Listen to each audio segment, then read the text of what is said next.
Hello, everybody, and welcome to another edition. I don't know if this is another edition, but this is an edition of Wrestlenomics Radio. Yeah, I guess. I'm Brandon Thurston, joining you live and on demand from Buffalo, New York. This is Chris Gullo. We were planning on doing a company popularity update. Maybe we'll do that next week, though. We have some emergent news here, as the Wall Street Journal has come out with a report on an investigation that the WWE Board of Directors is doing into some payments and non-disclosure agreements that were made that are related to Vince McMahon and also John Laurinaitis. And we will get into what we know up to this point in my understanding and interpretation of the Wall Street Journal article. How's it going, Chris Gullo? Definitely some emergency audio. We haven't had one of these in a while. And breaking news story, and we're just going to try to talk about what we know, not really speculate on things. I mean, we can kind of talk a little bit about what the future of the company looks for if Vince steps down, but not going to really speculate on details of the case. Yeah, we might have someone joining us. We'll see. Questions. Gullo might throw to some questions that he sees, if they are appropriate questions and if they are good questions. So we'll go to. I will start to give you my notes from the Wall Street Journal article. So we'll put that up on the screen. So WWE's board of directors, according to the Wall Street Journal article that came out just after the close of the market, a little after 4 p.m. Eastern, WWE's board of directors is investigating a $3 million settlement that Vince McMahon agreed to pay to a departing employee who he had an affair with, according to documents and people familiar with the board inquiry. The employee separated from WWE in January of 2022. That's this year. She was hired as a paralegal in 2019. She signed a non-disclosure agreement that prohibits her from discussing her relationship with Vince McMahon or disparaging him. The board investigation began in April and has found additional older NDAs that involve claims by former female employees of WWE. They make claims of misconduct by Vince McMahon and by John Laurinaitis, who is, of course, the current head of talent relations, as most people listening probably know. Vince McMahon, if you're unfamiliar, is the CEO. He is the chairman of the board. He is the majority voting controlling shareholder. We'll get into that. Wall Street Journal doesn't know how many previous agreements there are that are being scrutinized by the board. The board's outside counsel was still collecting information about other NDAs this week and determined payments totaled in the millions of dollars. And we've already got, as we led with here, and as the Wall Street Journal led with, there is a $3 million settlement. So certainly they would be in the plural, millions of dollars. The 8 independent board of directors, and we'll talk about who those people are using a law firm called Simpson, Thatcher, and Bartlett LLP as a New York City law firm to conduct the investigation. The board's early findings are that Vince McMahon used personal money to pay former female employees, that is employees plural, who signed NDAs, including one that involves allegations against Laurinaitis. The law firm is also scrutinizing the company's compliance and human resources programs, as well as the company culture. WWE's comment on this story is, the company is cooperating fully with the board inquiry, and the relationship with the former paralegal was consensual. The company takes the allegations seriously and is dealing with them appropriately. Again, that is WWE's comment. Vince McMahon's lawyer, longtime defense attorney Jerry McDevitt, said in a letter to the Wall Street Journal the former paralegal didn't make any claims of harassment against Vince. McDevitt says that WWE did not pay any monies to the former employee on her departure. The board found out about the $3 million payment through a series of anonymous emails that someone described to be a friend of the former paralegal sent to the board. The first email was sent to board members on March 30th. So today, if I didn't say at the beginning, is June 15th, March 30th. So that is April, May, about 2.5 months ago. The first email was sent on March 30th and alleged that Vince first hired her with a $100,000 salary, then raised her salary to $200,000 after the two began a sexual relationship. The friend also alleged in the email that Vince gave the former employee like a toy to John Laurinaitis. The email read that my friend was so scared she quit after Vince McMahon and lawyer Jerry paid her millions of dollars to shut up. The board received on Sunday, June 12th, a copy of the $3 million agreement. The NDA included a upfront $1 million payment. The additional $2 million were to be paid over the course of 5 years. The former employee reportedly had financial difficulties. She had a law degree but hadn't taken the bar exam. Her career was said to have gotten sidetracked when she had to take care of a sick parent. The former employee moved to the legal department in 2021 and became an assistant to Laurinaitis. The directors learned of additional NDAs involving allegations against Vince and Laurinaitis. So those are my notes from the Wall Street Journal article, again, that was published just after 4 p.m. today. I've learned that W sent a message to staff that's very similar to what the W spokesperson comment is in the Wall Street Journal article. Their message to all staff is the Wall Street Journal has published a report about WWE with allegations that we and our board of directors take seriously. We are cooperating fully with the independent investigation initiated by our board of directors. I've reached out to WWE Media Relations to ask them additional questions, but I haven't heard back yet.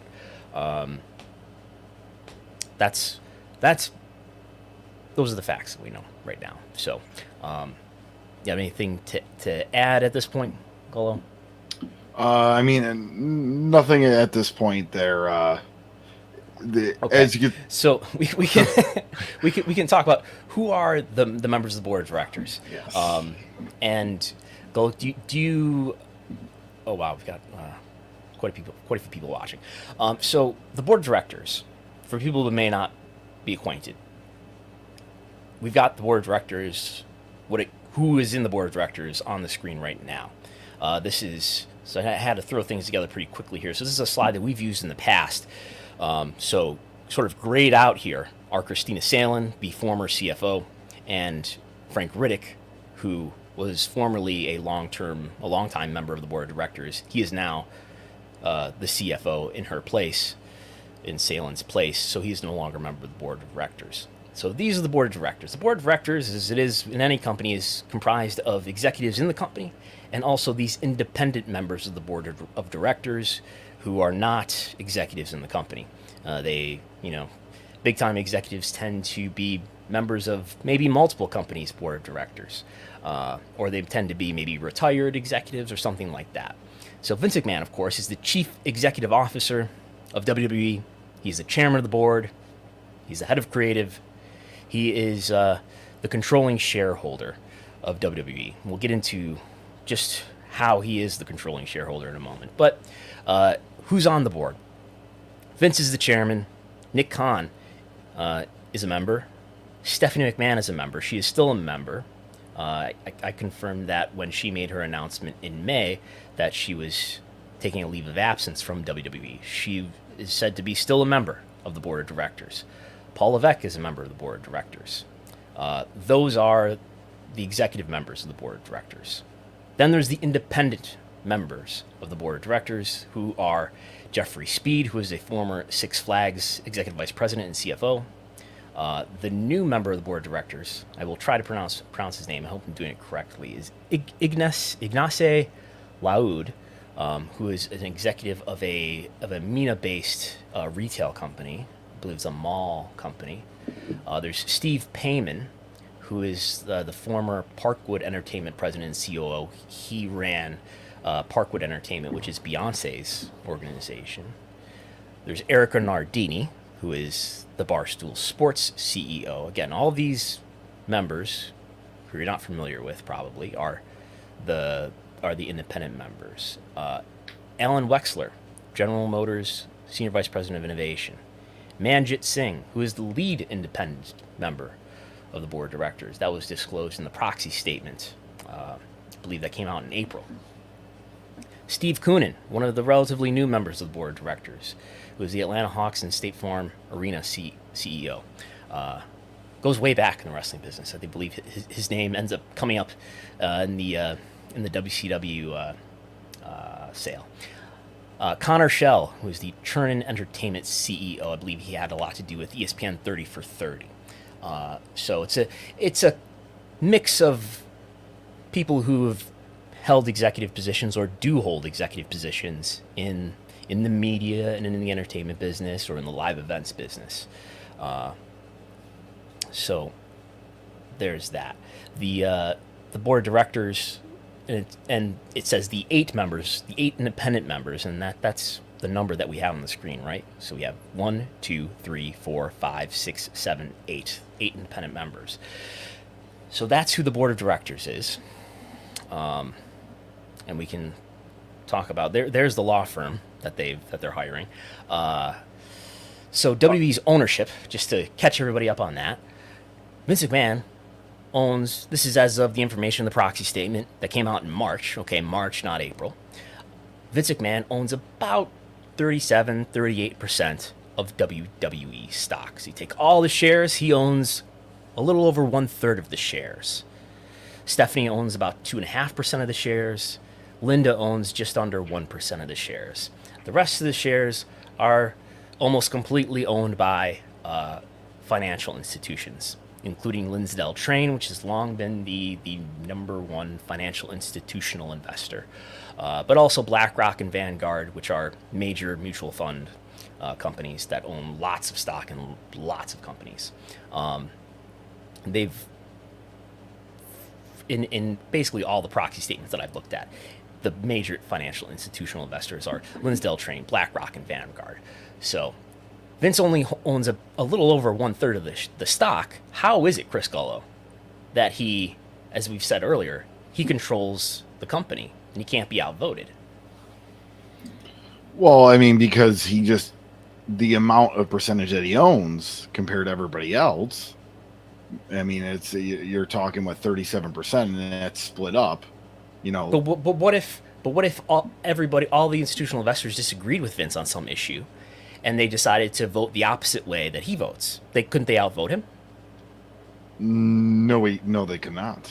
Why not? They cannot, just based on the amount of voting shares he has as far as the board, I believe, for voting power. Okay. So Vince McMahon and Stephanie and Linda, only those 3. Shane, this used to be the case for Shane also. So Vince and Linda and their descendants, so not Paul, Vince, Linda, and their descendants, Stephanie and Shane, maybe theoretically Stephanie and Shane's children, I don't know. They have, most of their stock is what we call Class B stock or preferred. There's a preferred class of shares. And in this case, it may be different in different companies, but it's often the case, and it is the case in WWE, that Class B shares give you 10 times the voting power for each one of your shares versus the commoners, the common stock. There's Class A stock. If you or I bought W stock, by the way, neither of us own W stock, is that correct? I do not, nope. I've never owned W stock. Gullo has dabbled, but does not own any currently, correct? Yes, correct. If we bought W stock through E-Trade or Ameritrade, whatever, through a stockbroker, we would be buying Class A shares. If you and I bought 10 shares, we would have 10 votes in the shareholders meeting. But each one of Vince's shares counts 10 times against each one of our shares. So not only is he the largest shareholder, but almost all of his shares, he does own a small minority of Class A shares, and so does Stephanie. But anyway, almost all of Vince's shares count 10 times each versus everybody else's shares. So therefore, as people, if you're watching on YouTube, can see on the screen, Vince, even though, yes, he is the largest shareholder, but he doesn't control the majority of the shares. Nonetheless, he controls the majority of the votes, about 80% of them. So Vince cannot be, it would seem to me, and here's where I have to say this is the limit of my knowledge. I am not an expert in SEC rules or in investor law, so I don't know what all the technicalities are going to be as far as what's possible here in terms of the relationship between the board of directors and Vince. But Vince, I would think, can't be overruled here. What are the possible outcomes here? I'm not really sure what the possible outcomes are of this investigation. Presumably, the board could say, hey, we've seen enough wrongdoing here that we think Vince should resign. Perhaps they could say that. But I don't know what they could do to force Vince to do that. Now, might be some reasons why he might do that or might take one action or another. But Vince is in control here. And I don't know if he can, like, literally be forced to do anything unless he parts with some or all of his shares. We do have a question from Tim B that's kind of related to this. Tim asked, how many outstanding shares cost would Vince McMahon need to buy to take the company private to potentially save himself? How much of the market cap is his? Can you put that on the screen? Yeah. Oh, yeah. Sorry. Let me put that on the screen. So you just click on it. Yeah, no, I got it.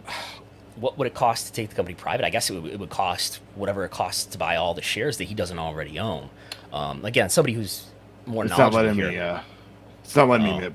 Yeah, there you go. You got to re-accept your co-host duties. But anyway, in StreamYard, you got to have that right again. But anyway, what is Vince? What's basically to get a rough idea, right?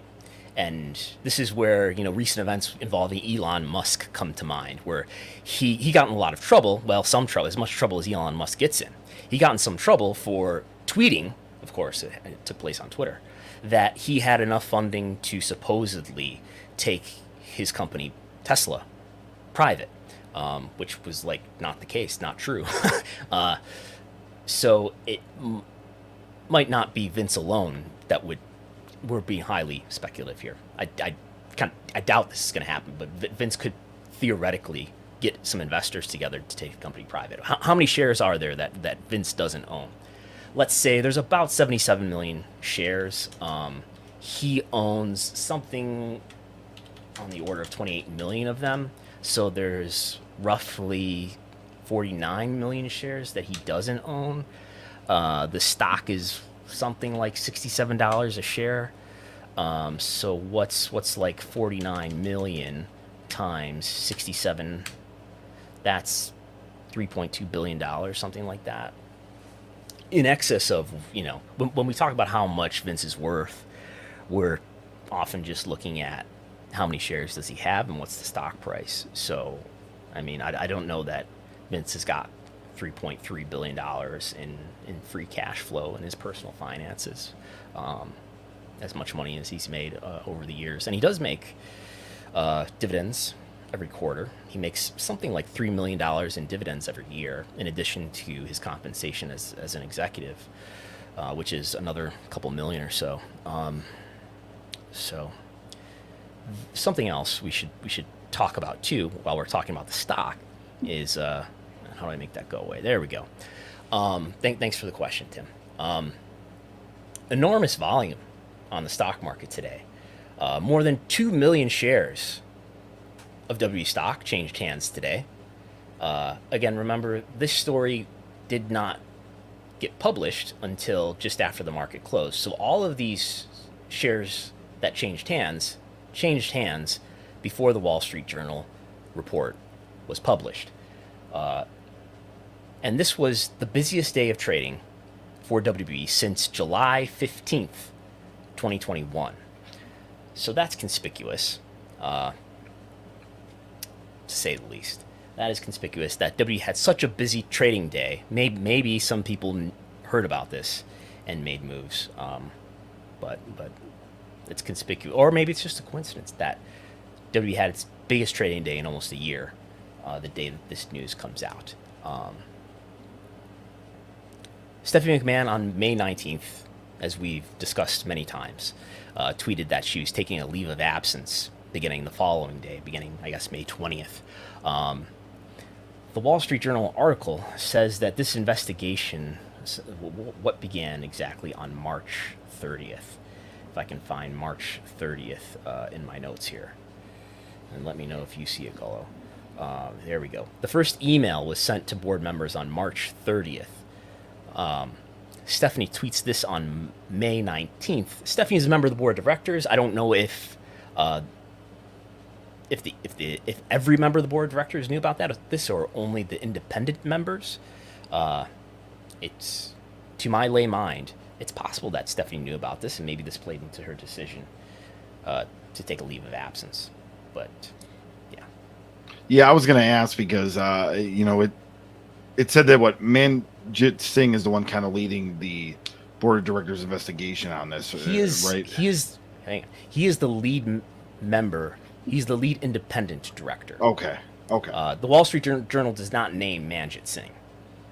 It just talks about the 8 independent members of the board of directors. But the executives wouldn't probably even be involved. Well, we wouldn't know. We're just with the investigation or not. Right?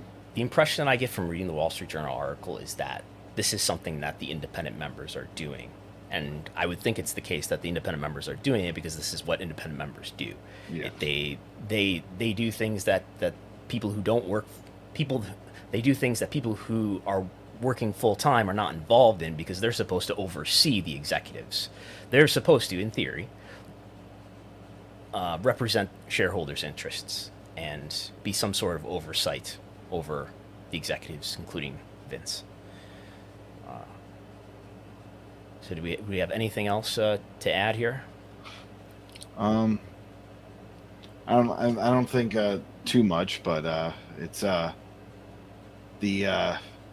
there is people kind of asking about, like, does this increase the chances of a sale, a possible scandal? And I think that's, we've talked about selling.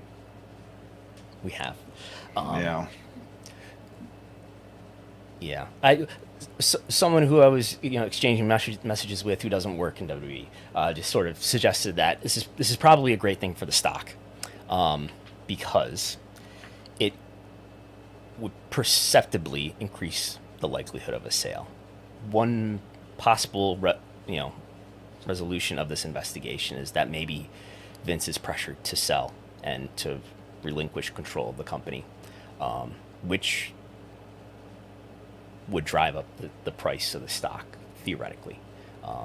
Again, the stock price is just based on speculation about what we think the value of the company is. And if the company is more likely to be sold, then maybe, especially if there's more than one potential suitor, and now we've discussed just the other day that I think Comcast is, and I think everyone would agree that Comcast is the likeliest suitor to buy WWE. Maybe there's others, but the others feel much more far-fetched. I don't know, Disney, Fox, but there's reasons, I think, why those parties would not be as interested. I mean, it makes a lot more sense for NBC Universal / Comcast to acquire it. But if there were multiple suitors, that would drive up the price of the stock. Could this create backlash from the media partners? And maybe they would ask for Vince to resign. Perhaps that was an important lesson of. Have you heard? You probably have, Cole. Have you heard me discuss a thing called the Snickers Doctrine? Yes. What is this? What is the Snickers Doctrine? Well, Snickers was a huge sponsor for WrestleMania, and then they had and still is Moolah for many years in a row. They had the Fabulous Moolah Battle Royal, which Snickers, after seeing all the backlash from social media about it being named the Fabulous Moolah Battle Royal, stepped in, and did they threaten to pull their sponsorship from WWE, or just said, "Hey, you guys should change this"? I don't know how that went, but yeah. So publicly, they just said that they said something to the effect of that they were monitoring the situation, that they're aware. As I recall, the Fabulous Moolah Battle Royal incident, which I believe was 2018, and many fans and people on social media and so forth, pointed out that, hey, maybe Fabulous Moolah isn't a good person to be paying tribute to, because she's been involved, allegedly in basically sex trafficking. There are stories that make it sound as if she was sending female wrestlers off to work in places, but it was also in effect sex trafficking and other things that don't look fondly upon her. So anyway, fans complained about this quite vociferously. That resulted in nothing until Snickers made a statement about it. Again, if you want to look it up, if you can find it here, whatever the Snickers statement was about Moolah. But they made a statement about it, and then soon after, WWE finally did change the name. So anyway, what I'm getting to is it's a good point that if their business partners are unhappy with the situation, and you can understand why they might end up being unhappy about it, if this is reflecting poorly on their perception, on WWE's perception, I mean, that could hurt WWE's ability to acquire advertisers and sponsors, which would hurt NBC Universal's ability to sell those advertising slots and hurt Fox's ability to do the same. That's possible. And who are the biggest business partners that WWE has? It's NBC Universal, and it's Fox. And after that, it's Kingdom of Saudi Arabia, who has its own public relations issues. So I don't know that the Kingdom of Saudi Arabia will really care. But maybe NBC Universal does. Maybe Fox would. Maybe others would. And Snickers is an important sponsor for them, but it's by no means the biggest. I don't know that it would be in the top 10. But yeah, their TV partners are their biggest partners. Sony would be next after those three, probably. That's their TV partner in India. But anyway, it could be their business partners that put pressure on them too, on him too. Now then again, ultimately, it's what Vince wants, and we're getting into territory where I feel like we're really speculating wildly about what could happen here. Like if Vince doesn't, again, the board could, I don't know, recommend that he step down. But what if he doesn't want to? And what incentive does the board really have to recommend that he do something such as resign, unless he's really going to do it? Because if they recommend, let's say, that he resign, and then he doesn't want to resign, it's just going to pull down the value of the company, right?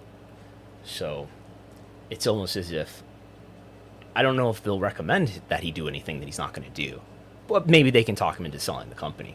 I don't know. Yeah, just I know we don't want to wildly speculate, but Eric Davis kind of had a follow-up question on that in the aspect of, is there any safeguards in the contracts against canceling Raw or SmackDown? Could USA or Fox cancel them for any reason? We've never seen those contracts publicly, and I doubt we ever will unless there's some major lawsuit where that becomes a part of Discovery. I doubt that it's easy to cancel Raw or SmackDown. I would think it's very, very difficult. I wouldn't expect that to happen. I think that would be unlikely. Anything else out there, Gullo? Any other thoughts?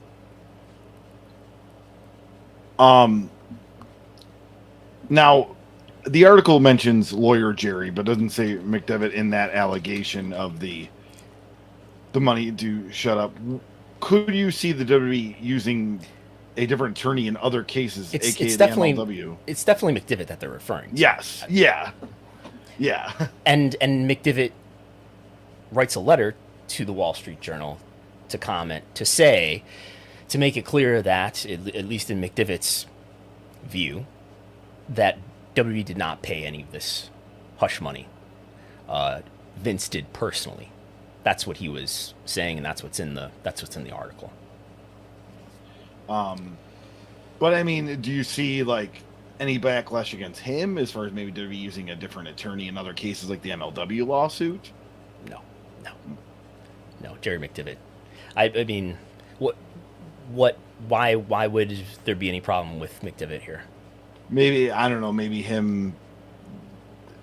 I'm thinking of him kind of being involved with this, he being the counsel to Vince McMahon. Oh, just pay them money to not say anything. And McDevitt makes it sound like in the Dark Side of the Ring episode, I think, that he's getting close to retirement. So he may stop representing Vince at some point because of that, but I don't think there's any any reason to doubt that McDevitt's going to continue to represent Vince for as long as he's a lawyer.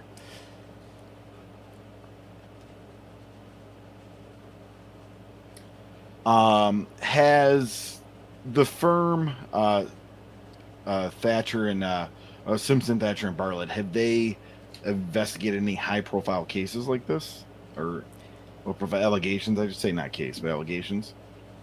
I would have to consult Google. So if we don't have a lot more to add here, we can wrap this up. I will put the audio of this on Patreon for everybody who subscribes. Obviously, you can watch this for free though on YouTube if you're watching it right now. So I think I've covered everything that I wanted to say here. Yeah, that's probably it for now. I will be on Post Wrestling tomorrow on the daily news update at 1 p.m. I'll be on that with John Pollock. I should mention too. I could mention that I do expect more. It was indicated to me. I just reached out to one of the authors of this Wall Street Journal article, and it was indicated to me that there's going to be more reporting. So we'll see if that happens. So yeah, I will talk to everybody again on the Post Wrestling Daily News Update at 1 p.m. Eastern tomorrow, and we will be back as always on Wrestlenomics Radio Sunday, as we do that every week, Sunday at 11 a.m. Eastern. That's live on YouTube as well as in audio form in your podcast app, wherever you listen to podcasts. So thanks everybody for tuning in. And we'll continue to cover this story and relay to you all the information we can. So thanks to everybody for joining us. Thanks to Chris Gullo for feverishly looking back and forth between his monitor and the monitor that contains your unruly chat. So we'll talk to everybody next time. Bye.